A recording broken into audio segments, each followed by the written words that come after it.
Hello, everyone. We are excited to share our newly released textbook, Quality in Healthcare, a Lean Six Sigma Project Approach. My name is Dr. Rob Cavagnol. I'm a general surgeon and a physician executive with 15 years of leadership experience in several integrated health systems. I'm happy to be joined by one of my co-authors, Dr. Karuppan. I'm Karuppan, Professor Emerita of Operations Management at Missouri State University. I developed and teach the quality course in the DMAIC program. Dr. Dunlap, a retired physician and longtime healthcare leader, could not join us today. So we intentionally designed and wrote this book for use by healthcare professionals, operational, clinical, and quality leaders. It follows the DMAIC, or Define, Measure, Analyze, Improve, Control framework. It is intended to be a hands-on guide full of useful tools to empower healthcare teams focusing on process improvement for better health outcomes.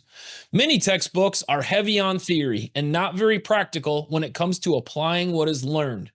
We have written this with the intention that frontline team members, leaders, and those who work in quality can take what they learn to work and use this information in their everyday jobs.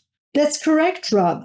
We used an interactive running case approach to show the influence of organizational dynamics and to illustrate the use of tools along with tutorial videos in a complete process improvement project.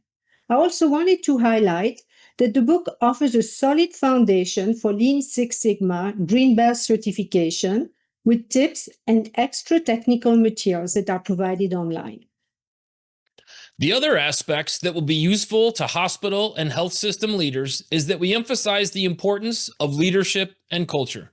We also include videos of healthcare professionals using the tools shown in the book, as well as ethical scenarios in each chapter.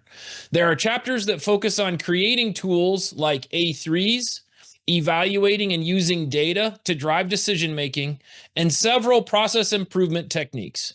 Finally, we wrap up discussing accreditation and highly reliable organizations. In a nutshell, this is a comprehensive textbook that will be very useful to leaders across the healthcare spectrum. Thank you so much.